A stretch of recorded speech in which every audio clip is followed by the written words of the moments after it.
한번 따라 할까요? 감정의존적 신앙. 감정의존적 신앙. 우리가 이번 여름, 우리도 수련회 하듯이 이번 여름 기간 동안에 어둠에서 빛으로 영적 무기력에서 탈출하기라고 하는 주제로 함께 하나님의 말씀 나누고 있습니다. 오늘은 그 세 번째 시간으로 이 감정의존적 신앙에 대하여서 말씀을 좀 나누려고 합니다. 좀 강의 같기도 할 텐데 여러분들 한번 귀 기울여 들으시고 나는 어떤 신앙생활을 하고 있는가 한번 되돌아보셨으면 좋겠다 말씀을 드립니다. 여러분, 감정, 우리의 신앙생활함에 있어서 이 감정이라고 하는 것에 대해서 어떻게 생각하십니까? 혹시 감정은 우리의 신앙생활에 혹시 방해가 되거나 감정에 너무 빠지면 안 돼, 이런 생각 혹시 하고 계십니까? 여러분, 감정은 하나님이 주신 매우 소중한 선물입니다. 보통 감정을 마치 신앙을 방해하는 무슨 적처럼 생각한다면 그것은 하나님이 우리에게 주신 이 감정이라고 하는 선물에 대하여서 오해하고 있는 겁니다. 하나님은 우리를 이성과 감정, 의지를 모두 가진 존재로 창조하셨습니다. 창세기에 보니까 하나님이 우리를 누구의 형상대로 지으셨다고요? 하나님의 형상대로 지으셨다. 그 형상이 뭘까? 우리가 보통 하나님을 인격적인 하나님이시다 이렇게 이야기하죠. 또 하나님을 인격적으로 만난다 이런 표현합니다. 사실 인격이라고 하는 말은 사람한테 쓰는 거잖아요. 그렇죠? 사람 인자 써서 인격. 그런데 하나님은 인격적인 분이시다라고 말할 때 그 말 속에 담겨져 있는 의미가 무엇이냐면 하나님은 절대자, 하나님은 영이신 분, 하나님은 신이시지만 동시에 하나님은 우리의 인간과 같이 지성도, 감정도, 의지도 가지고 계신 분이시라는 겁니다. 그래서 하나님이 지성과 감정과 의지를 가지고 계신 그 형상대로 우리도 그렇게 지어서 우리의 모습을 통하여서 하나님 이런 분이시구나. 그래서 하나님과 우리가 소통이 가능하고 교제가 가능하구나 라고 할 때 그 하나님을 인격적인 하나님이시라고 우리말로 이렇게 설명하는 겁니다.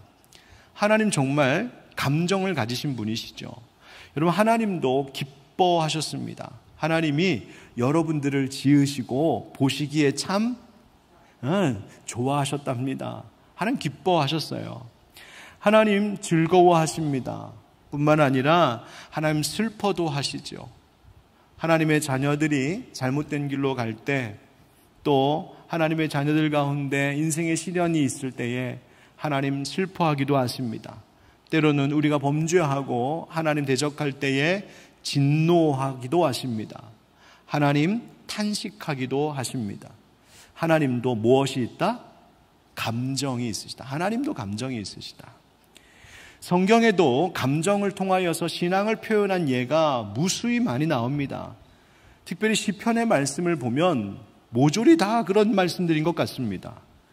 시편 기자가 때로는 기쁨으로 하나님을 찬양하기도 하고 감사를 표현하기도 하고 때로는 두려워하기도 하고 때로는 슬퍼하기도 하고 때로는 애통해하기도 하고 때로는 분노하기도 합니다.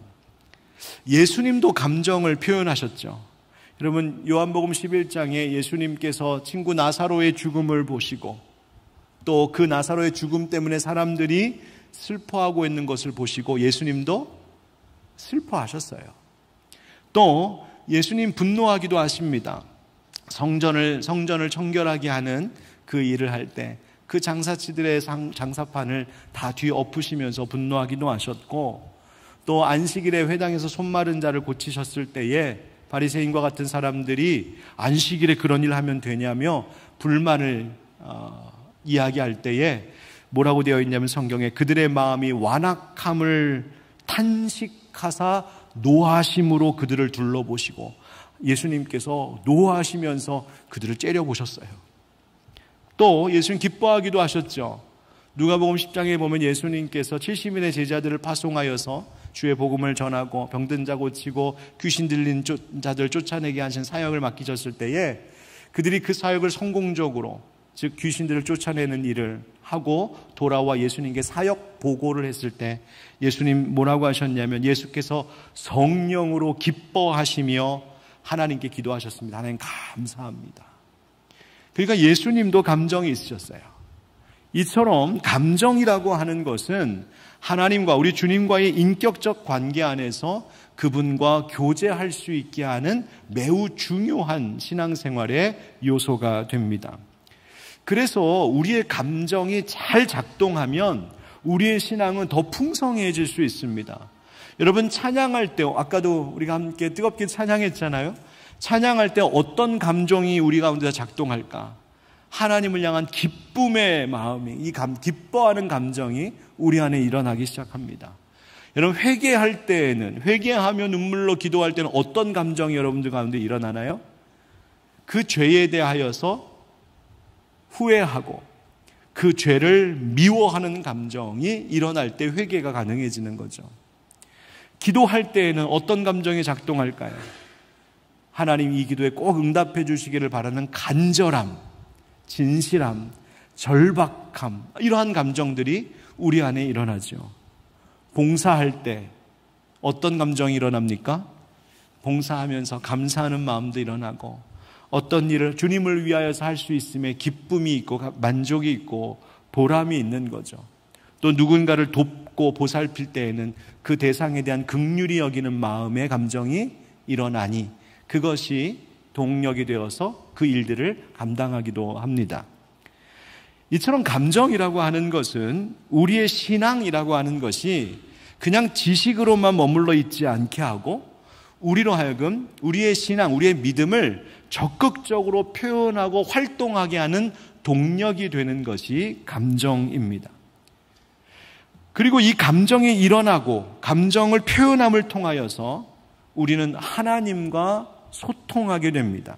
그래서 이 감정은 우리로 하여금 진실한 신앙생활을 할 수 있게 하고 움직이는 신앙생활을 할 수 있게 하고 하나님과 소통하는, 하나님과 교제하고 동역하는 그런 신앙생활을 가능하게 하는, 그렇게 감정은 신앙생활에 있어서 매우 중요한 역할을 합니다.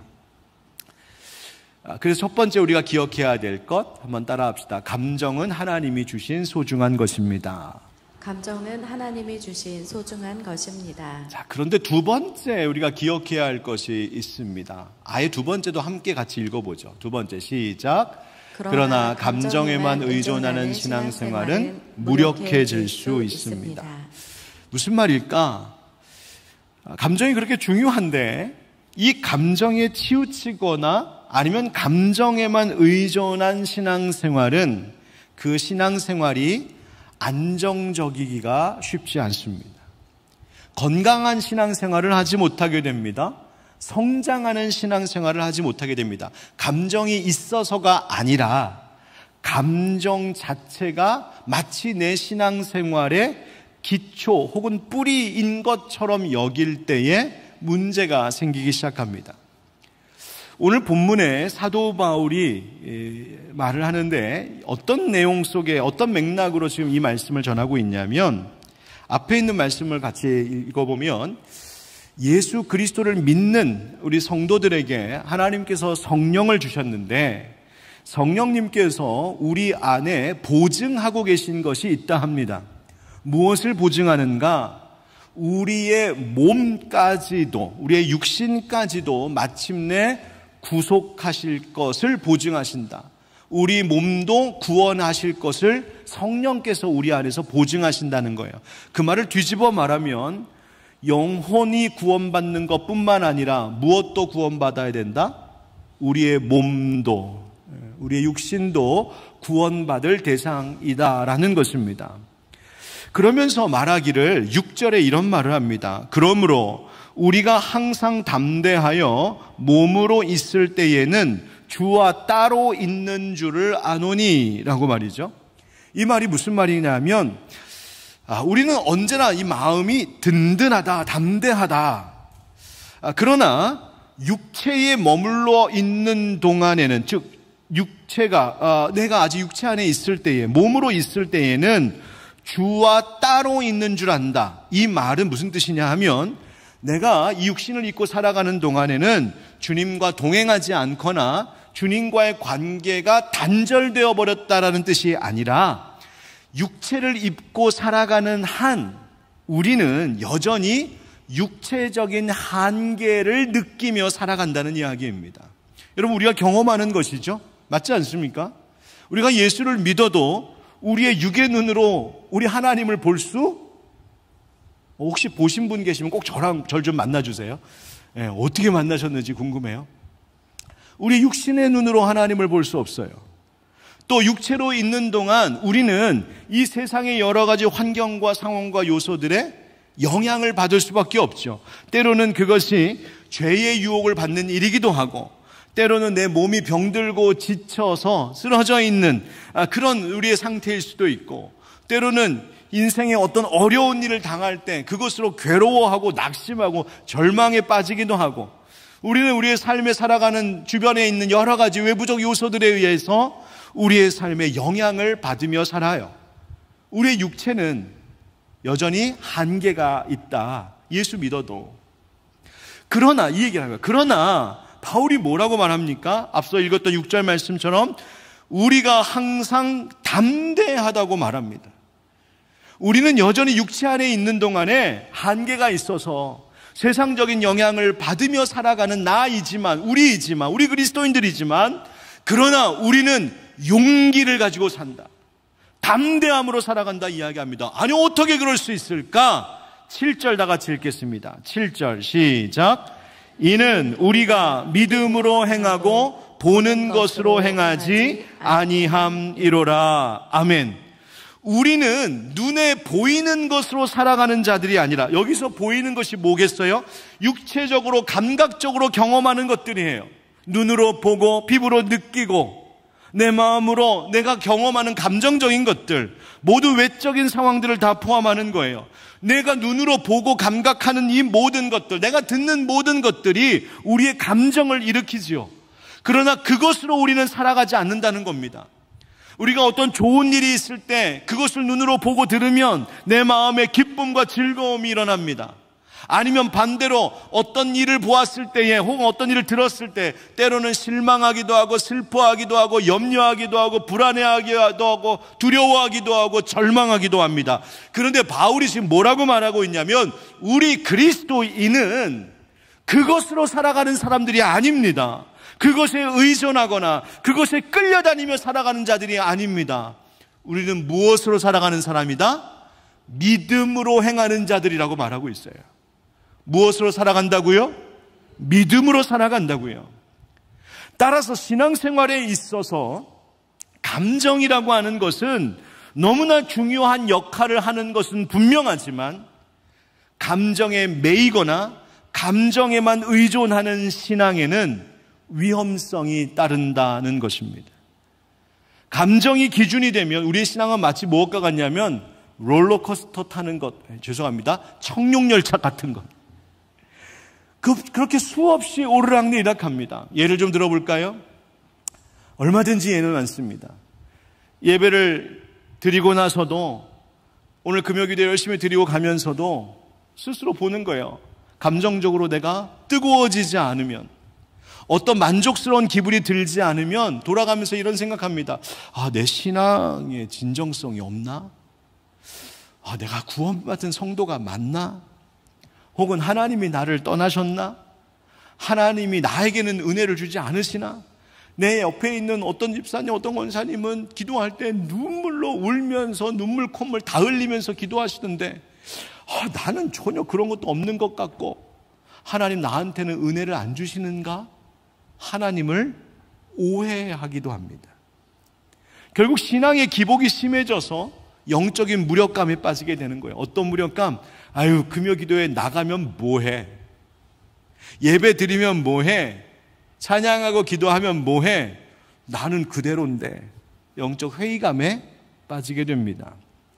반대로 어떤 감정이 막 들면 마치 그것만으로 내가 하나님의 뜻을 다 알고 하나님의 음성을 마치 들은 것처럼 이야기합니다.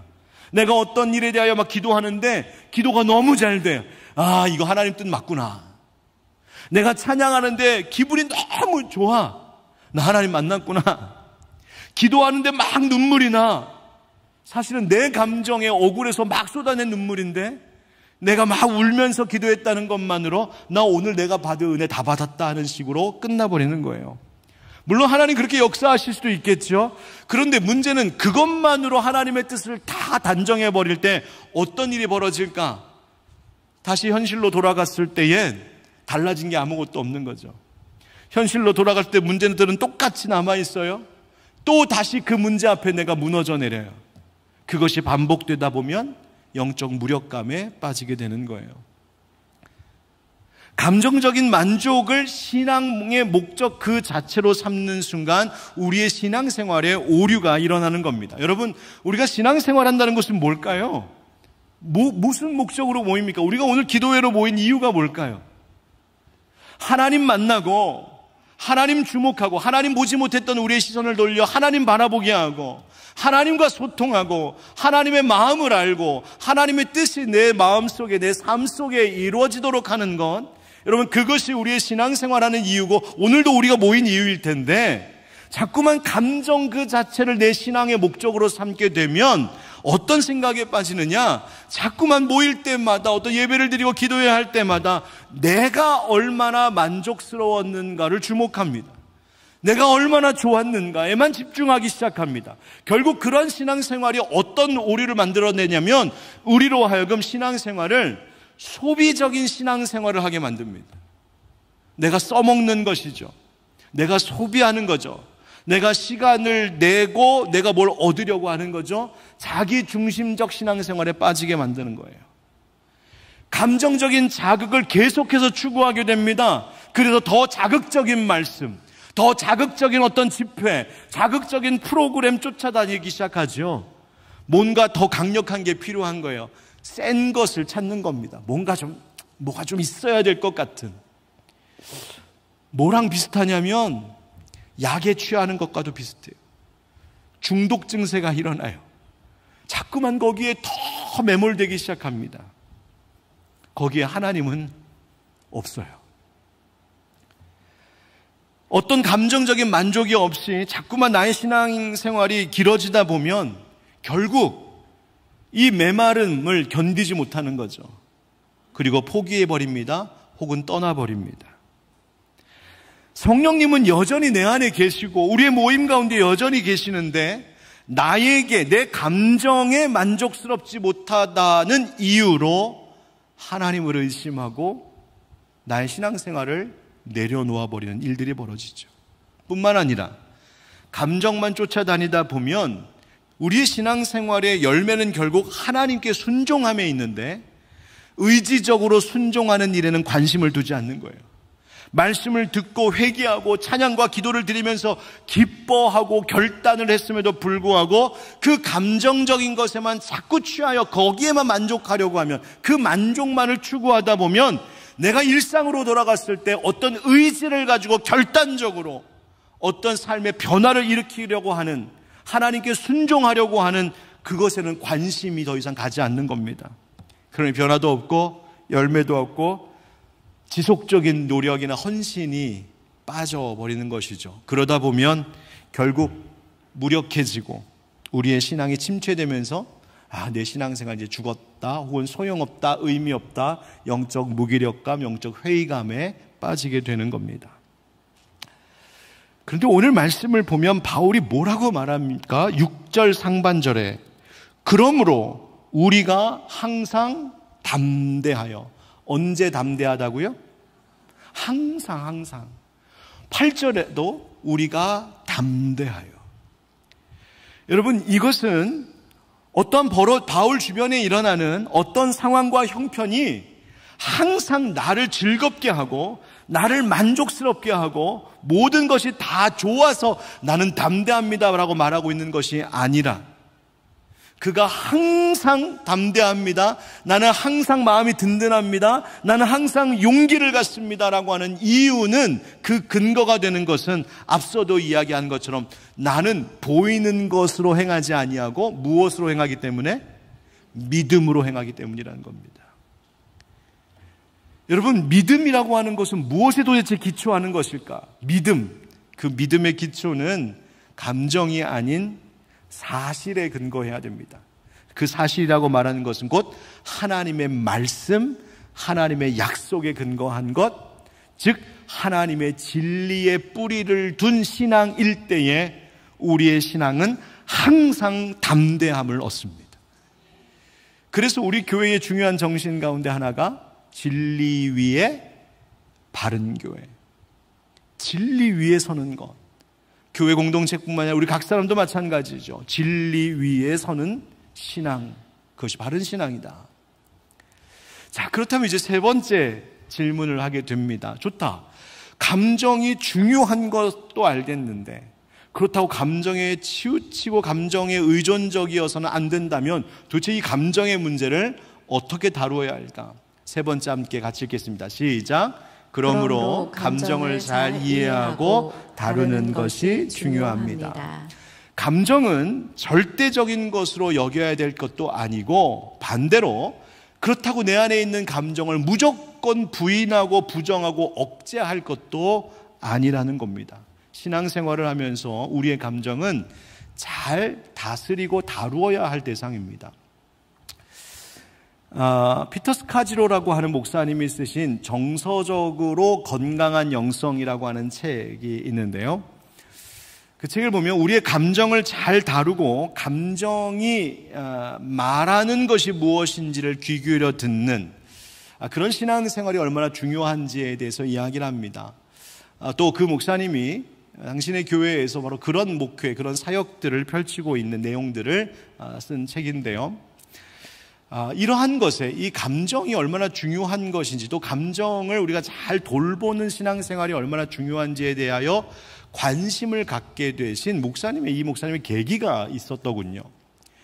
이 목사님이 담임하고 있는 교회가 New Life Fellowship Church라고 하는 교회인데, 처음 45명으로 시작한 교회가 6년 만에 영어 예배 출석자 400명, 스페인어 예배 출석자가 한 250명 정도 그렇게 부흥한 아주 좋은 교회였습니다. 그런데 이 목사님에게 심각한 문제가 발생합니다. 또 이것이 결국 이 목사님의 목회를 새롭게 하는 계기가 되었는데, 세 가지의 심각한 문제가 자신에게 있었다고, 이 터닝 포인트의 계기가 된 일이 있었다고 고백하세요. 첫 번째는 자신이 목회하면서 성경이 하나님께서 말씀을 통하여 약속해 주신 기쁨이나 만족을 실제로는 전혀 경험하지 못하고 있었다는 거예요. 열심히 사역하고 열심히 목회하고 열심히 달리고 있는데 영적으로 탈진하고 모든 것들이 마치 무거운 짐과 같이 느껴져서 열심히 잘하고는 있는데 마음에 하나님이 약속하신, 또 하나님이 부어주시는 그 진짜 기쁨은 전혀 경험하지 못하고 살고 있었다는 거예요. 우리도 그럴 때 있죠? 우리도 그럴 때 있어요. 또 하나, 자신에게 일어난 분노와 원망을 어떻게 할 수가 없었답니다. 이유가 있었어요. 무슨 이유 때문이었냐면, 교회가 이렇게 부흥했는데 갑자기 그 스페인어로 예배드리는 그 공동체를 담당하고 있던 사역자가 자기가 의논 한마디 없이 한 200여 명의 사람들을 데리고 나가버렸어요. 그러니까 교회를 따로 시작하신 거예요. 뭐 그럴 수 있는데 그게 얼마나 큰 상처였겠어요. 담임하고 있는 목사에게는. 여러분, 따로 모아서 나가지 마시고요. 혹시 나갈 계획이 있으시면 저랑 조금만 얘기만 먼저 좀 해주고 가셔요. 아셨죠? 내가 뭐 가지 마세요, 뭐 그러면 안 돼요, 배신이에요, 뭐 그런 말 하지 않습니다. 대신 충격받지만 않게 미리 조금 얘기해주고 의논해주고 가셔요. 근데 이 목사님 그걸 당한 거예요. 그래서 자기 안에 일어나는 이 원망, 용서하지 못하는 마음, 분노, 상처, 미움, 이러한 것도 심지어 저주하게 되는 그 마음, 그래서 이중적인 생활이 된 거예요. 속에는 막 그런 것들이 일어나는데 그거 어떻게 성도들 앞에서 이야기하고 하겠어요? 그 견디지 못하는 그 모습, 그것 때문에 너무 힘들었다는 거예요. 세 번째, 결정적인 사건이 있었어요. 그분의 사모님이, 그분의 아내가 폭탄 발언을 하신 거예요. 뭐냐면 사역에만 매달리고 있는 남편 목사님을 보다 못해서 이 사모님이 이런 이야기를 했어요. 그대로 읽어드릴게요. 여보, 당신과 사느니 나 혼자 사는 게 더 행복할 것 같아요. 우리 집 얘기인데 그런 거 아닙니다. 예. 당신을 사랑하지만 더 이상 이런 식으로 살지는 않을래요. 많이 기다렸는데 당신과 대화하려는 노력도 많이 했고요. 그런데 당신은 귀담아 듣지 않았죠. 난 당신을 변화시킬 수 없어요. 그건 당신에게 달린 거니까. 난 내 인생을 살아야겠어요. 그리고 당신이 섬기는 그 교회도 이젠 난 안 나갈래요. 당신의 리더십을 따를 수가 없어요. 그러니까 사모님이 나 딴 교회 다니겠다는 거예요. 네. 딴 교회 다니겠다는 거예요. 이 이야기를 딱 듣자 이 목사님이 그분의 표현에 의하면 완전히 발가벗겨진 기분이었답니다. 수치스럽고 또 속에서 분노가 일어나, 심지어 그 아내를 목 조르고 싶을 만큼 분노가 일어났대요. 그럴 만하죠.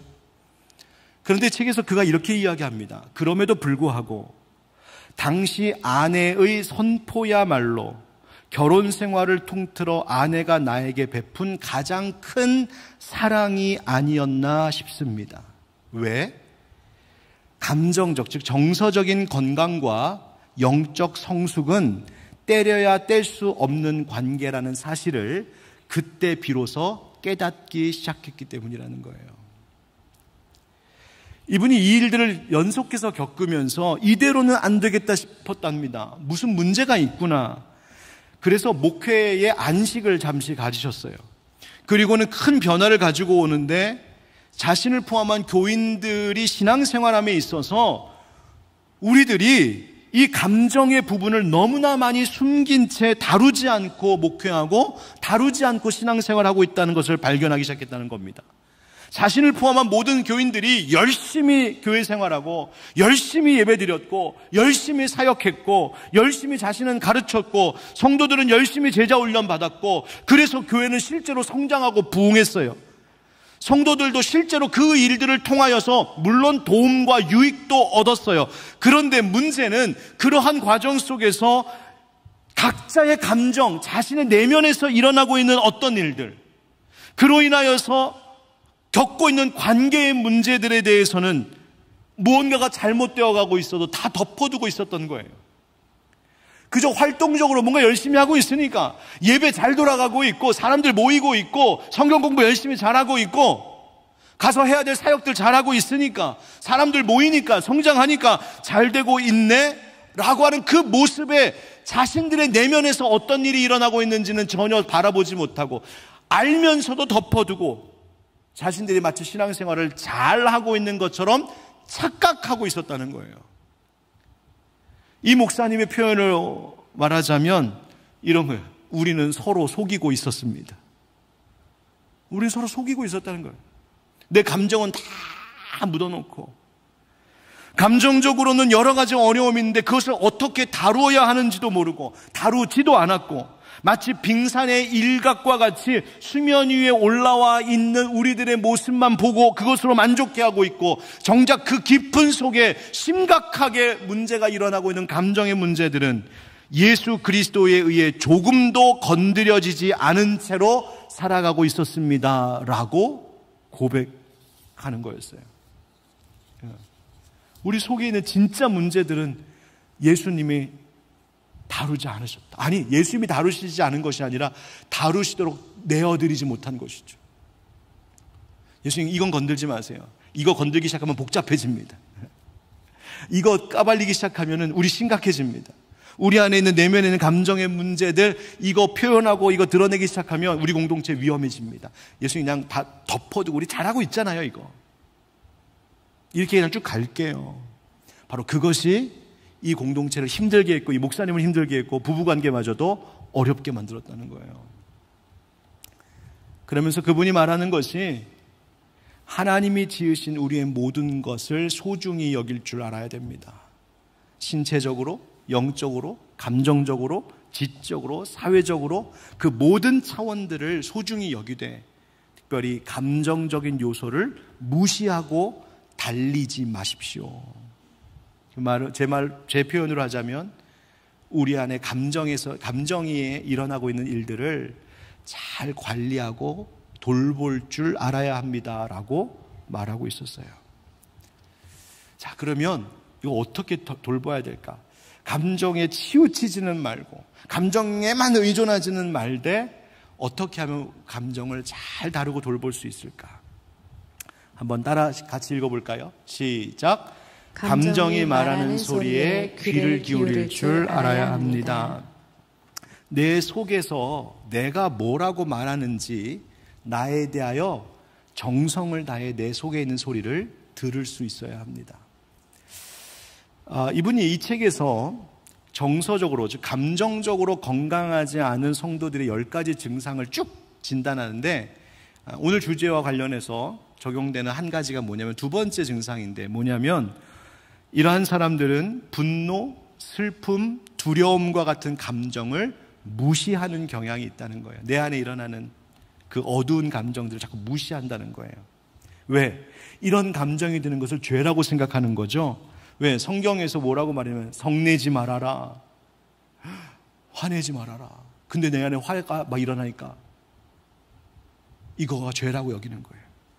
아무것도 염려하지 말아라, 두려워 말라 하셨는데 막 염려가 일어나고 두려움이 일어나고 있는 나를 죄로 여기며 그것을 억누르는 거예요. 그래서 그런 감정이 일어날 때마다 거기 끌려다니면 안 돼, 이런 건 내가 가지면 안 되는 감정이야, 막 누르는 거예요. 그래서 감정은 믿을 것이 못 돼. 감정은 버려야 돼. 그런데 여러분, 앞서도 말씀드린 것처럼 그리스도인은 내게 주신 하나님의 형상 가운데 하나인 이 감정의 문제에 대하여서 솔직할 수 있어야 돼요. 감정을 잘 받아들일 수 있어야 돼요. 감정, 하나님도 진노하셨고 하나님도 슬퍼하셨고 하나님도 탄식하셨던 것을 기억할 수 있어야 돼요. 내가 내 안에 일어나는 감정이 마치 아닌 것처럼 부인하고 덮어두고 사는 것, 그것은 하나님 내게 주신 형상을 왜곡시키는 일이 돼버리는 거죠. 그래서 부작용이 일어나요. 화를 참다가 그냥 천국 가면 되는데 참다 어떻게 돼요? 한꺼번에 폭발해버려요. 문제가 더 심각해져요. 슬픔을 억누르다가 우울증에 빠져요. 더 힘들게 만들어요. 염려와 두려움을 어떻게 다뤄야 될지 몰라서 방치만 해두다가 마음에 병이 들어버려요. 그래서 이 감정을 잘 돌봐야 돼요. 예수님께서 다루실 수 있도록. 근데 우리는 자꾸만 이 감정을 터부시하는 경우가 있어요. 여러분, 저희가 그 점프 과정에서도 늘 기초적으로 가르치는 것 중에 하나인데, 이 그림 한번 보시죠. 아마 점프 과정 하셨던 분들은 한번 좀 다 보셨을 거예요. 왼쪽에 있는 기차와 오른쪽에 있는 기차가 있는데 딱 봐도 아시겠죠? 오른쪽에 있는 기차는 무슨 문제가 있는지.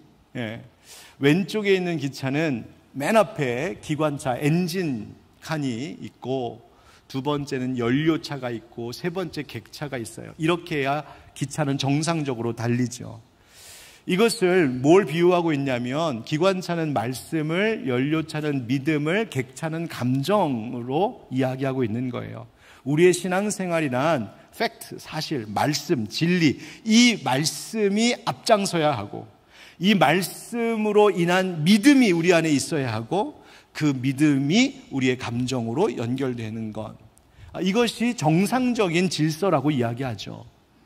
반대로 객차가 앞에 가면 이 기차는 제대로 달릴 수가 없죠. 감정이 앞에 가면 이 기차는 달릴 수가 없어요. 문제가 있는 거죠. 그러니 우리의 신앙생활은 말씀이 기초하고 말씀이 중심이 되고 말씀이 이끄는 신앙생활이 되어야 된다, 이것을 가르쳐요. 이 말엔 틀림이 없습니다. 그런데 여기서 우리가 놓치지 말아야 될 한 가지가 있어요. 실수하는 게 하나 있어요. 이거는 점프하신 분들한테 제가 이 얘기는 안 했어요. 지금 하는 거예요. 뭐냐면, 그렇구나, 감정은 따라오는 거야, 객차는 따라오는 거야. 그런데 감정을 끊어버리는 순간 문제가 생겨요. 여러분, 이 기차는 객차, 즉 손님들을 태우고 가는 기차잖아요. 그런데 객차는 따라오는 거라고 만약에 그걸 끊어버렸다고 생각해 보세요. 이 기차가 달리는 의미가 없어져요. 감정이 아닌 말씀이 이끄는 신앙생활이 되어야 된다는 말은 감정을 떼어내버려라, 감정이 없는 것처럼 감정을 무시하라는 이야기가 아니에요. 감정에 끌려다니지 말라는 말이에요. 오히려 감정을 잘 돌봐야 돼요. 여러분, 객차에 누가 타고 있어요? 예? 손님들 타고 있을 거 아니에요. 승객들이 타고 있죠? 여러분, 이 기차를 이끄는 사람은 이 승객들을 어떻게 해야 돼요? 잘 돌봐야 돼요.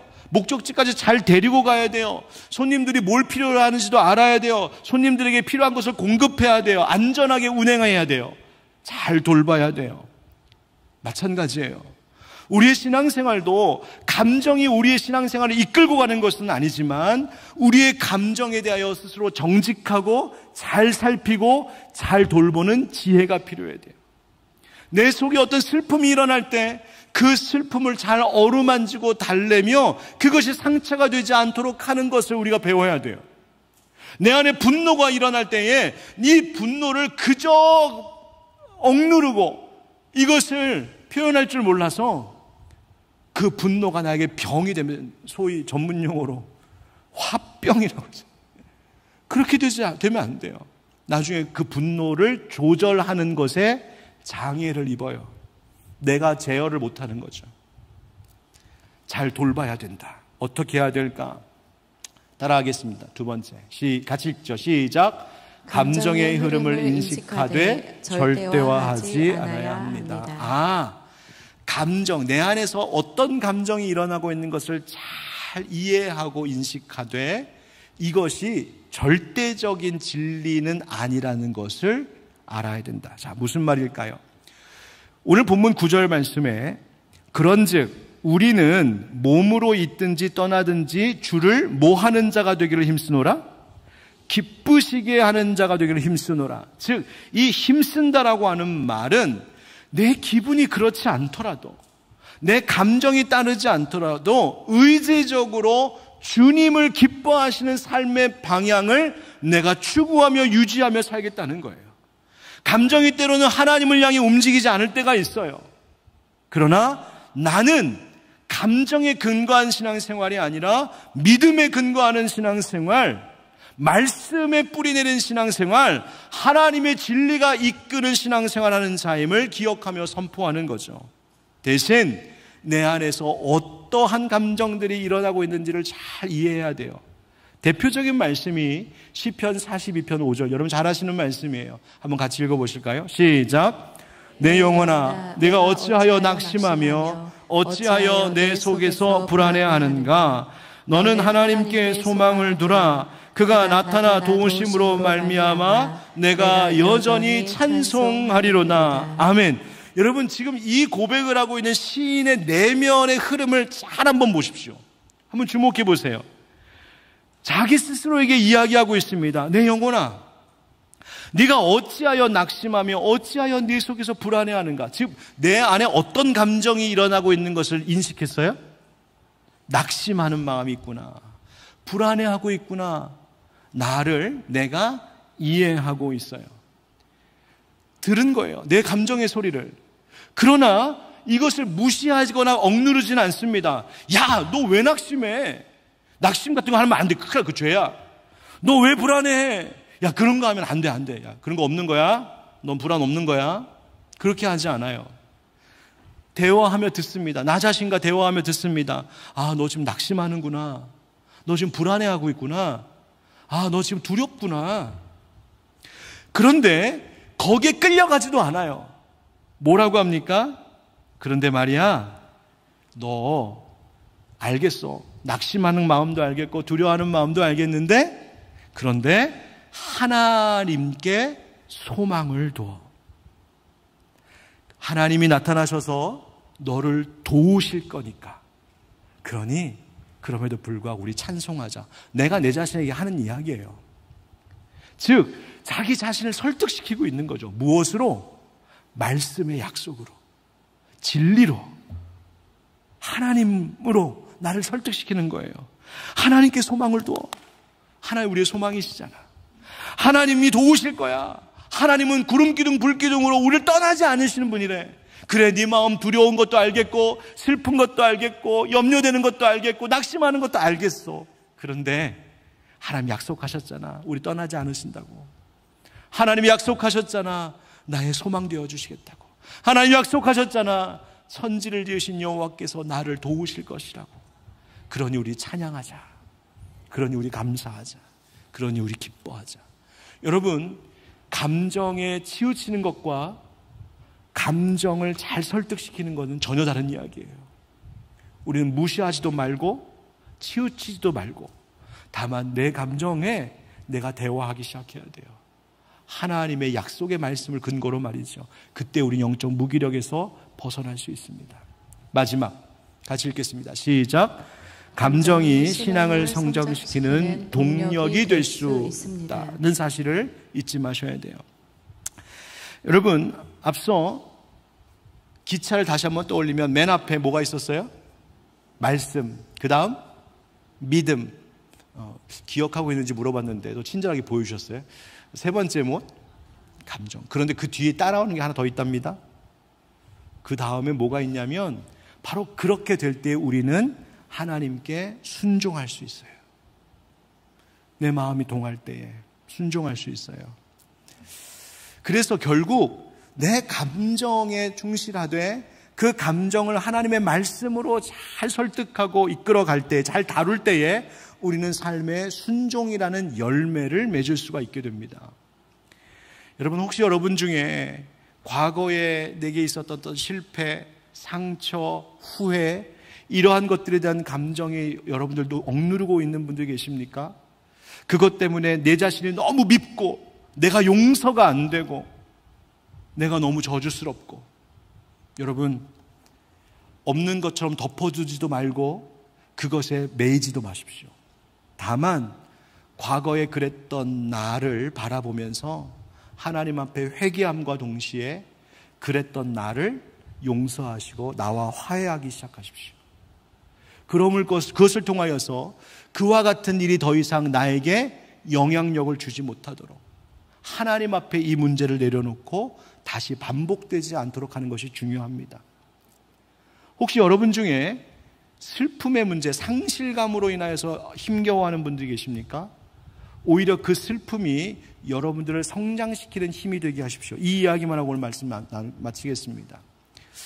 어떤 상실감, 상처, 슬픔의 문제 때문에 괴로워하고 있는 분들은 꼭 이 책을 한번 읽으셨으면 좋겠어요. 제가 언젠가도 한번 추천했었는데 제럴드 시처의 하나님 앞에서 울다라는 책이에요.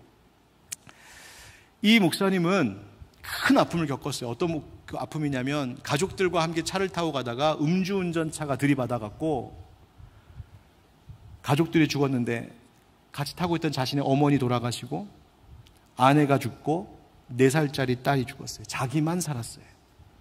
여러분, 그 삶이 어떻겠습니까? 산산조각난 삶.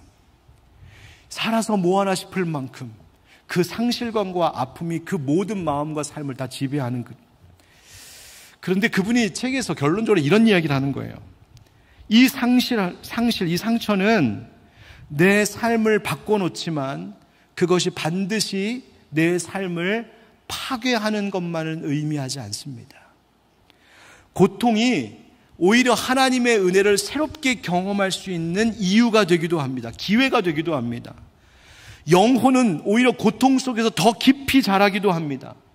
우리가 상처를 받기 전 혹은 어떤 것을 상실하기 이전처럼 다시 되돌아가 회복될 수는 없지만 새로운 모습으로, 변화된 모습으로 살아갈 수는 있습니다.